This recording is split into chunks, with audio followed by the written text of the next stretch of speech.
मी माझ्या वडिलांच्या छातीला हात लावून त्यांना जागा उभा केलेला आहे. याला मी सुद्धा असंच इथंच मी कलेक्टर किंवा इथंच मी तहसीलदार बनून येईल आणि याला चपराशी म्हणून आणि याच्या देखत माझ्या पप्पांना सन्मानाने आत्महत्याचं काम मी करीन. आणि तेव्हा तो मुलगा तेव्हापासून पेटून उठला, अभ्यास केला, माहित नाही त्याला काय करायचं, दिशा ठरवली, ह्याच दिशेने जायचं, अभ्यास केला, पास झाला. 1-2 वेळेस नापास झाला असेल, परंतु मुबारक शेख एक कवी आहेत की त्यांनी असं म्हटलंय की अपयशी यशाची पहिली पायरी आहे, म्हणजे आत्महत्या पर्याय नाही. त्यांनी आपल्यासमोर कित्येकदा लिहून ठेवलंय. मी दरवेळेस तुम्हाला एक गोष्ट सांगायचो, यावर्षी ती गोष्ट स्किप करतो, त्या गोष्टीला तुम्ही बोर झालात, मीही बोर झालोय. परंतु एक महत्वाचं सांगतो, त्या मुलाने ठरवलं आणि तोच मुलगा तहसीलदार म्हणून एक 3 वर्षांनी त्या ऑफिसमध्ये परत त्याच गावामध्ये आला, त्याच ऑफिसमध्ये बसला आणि तिथंच तो ठेवून आपल्या आई वडिलाला त्याला सन्मानाने घेऊन यायचं सांगितलं. आणि त्या ठेवूनचं त्यांनी धन्यवाद मानले. का? कारण तू जर माझ्या वडिलाशी तसं वागला नसतास तर हे लक्ष मी बघितलं नसतं, तू माझ्या वडिलाला थांबवलं नसतास तर हे पद मी आज ग्रहण केलं नसतं. म्हणून मित्रांनो सांगतो, लक्ष ठरवणं गरजेचं आहे. तुम्हाला कुठे जायचंय, कोणत्या रस्त्याने जायचंय हे ठरवणं अगोदर गरजेचं आहे, ते तुम्ही ठरवा. कारण बाप हा शब्द आहे ना खूप मोठा आहे. ज्यानं आपल्यासाठी स्वतःच्या अंगामध्ये फाटके कपडे घातलेत, ज्यानं आपल्या पायामध्ये फाटकी चप्पल घातली, फाटके शूज घातले, ज्याचे केस वाढलेले, ज्याचा अंगरखा फाटलेला आहे, ज्याच्या पेंटीला 4-4 ठिगळे, त्या बापानं आपल्याला कसं जगायचं शिकवलं. परंतु त्याच्या जवळ असलेली जी काही गरिबी ना ती त्यांनी तुम्हाला शाळेमध्ये कधी दाखवून दिली नाही. तुम्हाला छान कपडे, सुंदर बुट, विंचरलेले सुंदर केस, छान छान शाळेचा ड्रेस, 1 सोडून 2 कुठेच कमी पडला नाही. मग आपण जर कुठेच कमी आपले वडील पडत नाही तर आपण सुद्धा त्यांच्या स्वप्नासाठी, त्यांना निश्चित पडलेल्या स्वप्नासाठी आपण सुद्धा का कमी पडायचं. एक असं झालं होतं, एक डोंबाऱ्याचा खेळ चालू होता आणि डोंबाऱ्याचा खेळ चालू असताना त्या बापाने त्या मुलाला दिलेली धीर बघा कसा आहे, ती हिम्मत बघा कशी आहे. वो अपने बेटे को कहता है कि तू लड़, तुझे ऊपर चढ़ना है, इस पूरे लाठी के साथ तुझको संभालना है. आणि त्या मुलाने आपल्या वडिलांचं ऐकलं.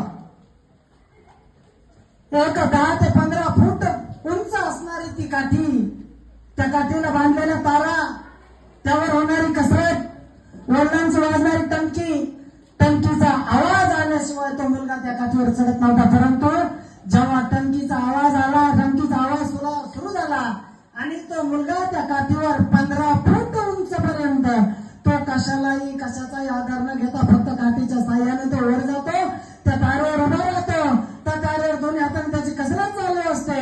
पायाखाली परात घेऊन त्या परातीवर उभा राहतो, ती परात त्या तारीवर असते, बाकी कशाचाही आधार नाही. तो येड्या वाकडे इकडून तिकडे असं काहीतरी वेगवेगळ्या पद्धतीने सगळी कवायत करत असतो. लोक त्याला बघतात, लोक पैसे देतात, परंतु हे सर्व दृश्य एक चोर हे सर्व दृश्य बघत असतो. त्या चोराने बघितलं की अरे इतक्या उंच चढतो, याला कशाचीच गरज पडत नाही. परंतु तो चोर हे विसरला होता की त्याचा बाप जो खंबीर आहे तो खाली बसलेला आहे आणि त्याच्या हातामध्ये जो टंकी, तो टंकीचा आवाज वाजतोय, तो टंकी तो वाजवतोय. हिम्मत म्हणते त्याला, दिशा म्हणते त्याला. आणि त्या चोराने खेळ संपू दिला. लोकांनी पैसे दिले, 100-200 रुपये जमा झाले असतील. मग लगेच तो चोर त्या वडिलांच्या जवळ गेला, त्या मुलाच्या, की म्हणाला, बाबा रे तुम्ही हा जो खेळ केला, या खेळापासून तुम्हाला किती पैसे मिळाले. ते वडील म्हणले, कमीत कमी 200-250 रुपये मिळत असतील. दिवसाचे 1-2 खेळ होता, 200-400 रुपये मिळतात. आमच्या पोटाची आग विझवण्यासाठी आम्हाला सर्व काही ठीक आहे आणि माझी फॅमिली, माझं कुटुंब एवढ्या जेमते नाही, कशाची चिंता नाही, कमावतो खातो, मला काही पाठीमागे टाकायचं काही घेणं देणं नाही. तर तो चोर म्हणला, अहो मी तुमच्या फायद्याची गोष्ट बोलतोय, मी तुम्हाला 1000 रुपये देतोय, तुम्हाला 200 आले, 250 आले. तुमच्या मुलाला फक्त संध्याकाळी माझ्यासोबत पाठवायचं. 1000 रुपये देतो. त्या चोराने लगेच 1000 रुपये दिले. बाप खुश झाला. बापाला असं वाटलं की अरे किती 200-250 रुपयाची म्हणतात, आपल्याला डायरेक्ट 1000 रुपये मिळाले, फक्त मुलांना सोबत तर पाठवायचं या मुलाला. अडचण आहे. मुलगा सोबत गेला चोराच्या, चोराने मुलाला घेतलं, ज्या ठिकाणी जायचं होतं त्या मोठ्या एका शहरामध्ये एखाद्या घराजवळ थांबले. त्या घर एकांतात होतं, इकडे तिकडे कोणी नव्हतं. त्या मुलाला सांगितलं, हे उंच घर आहे, 15 फूट भिंत असेल, सरळ या भिंतीवर जायचं आणि काम फक्त करून वापस यायचं, मी इथंच थांबलेलं आहे गाडी घेऊन तुझ्यासाठी. म्हणजे त्या चोरानं त्या मुलाला चोरी करण्यासाठी निवडलं होतं. त्या मुलाने बघितलं, ते मला सगळं घर आहे, पण मी इतक्या 15 फूट उंच नाही चढू शकत. ते चोर म्हणला, अरे काय खोटं बोलतो, मी तुला सकाळीच बघितलं, तू 15 ते 20 फूट उंच फक्त एका काठीच्या साहाय्याने येत होतास. अरे इथं भिताडी एवढी मोठी, चालता येतं तिच्यावर चालून तुला अलगत त्या घरामध्ये जाता येतं. तिथं ठेवलेला आवाज मला पक्का माहिती, तो फक्त तुला घेऊन यायचा आहे. अरे तुझ्या पप्पाला, तुझ्या वडिलांना मी कालच 1000 रुपये दिले त्याच्यासाठी.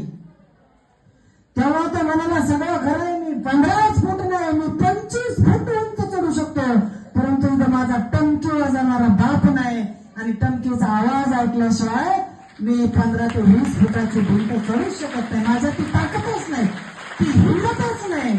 का? कारण हिंमत देणारा बाप सोबत आहे.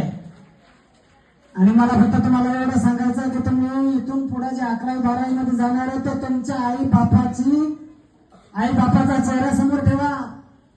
गेल्याच्या नंतर भरवत राहणारं कित्येक सारे असे दृश्य की जेणेकरून आपण सहजपणे हुरळून जातो, आणि नाही त्या नको त्या दिशेकडे जातो, आणि मग आपण कसं हरवतोय आपल्यालाही कळत नाही. म्हणून सांगतो, तुमच्यामध्ये निर्णय क्षमता खूप असायला हवी. निर्णय घ्या, क्योंकि जिंदगी 1 मिनट में नहीं बदलती है. याद रखो मेरे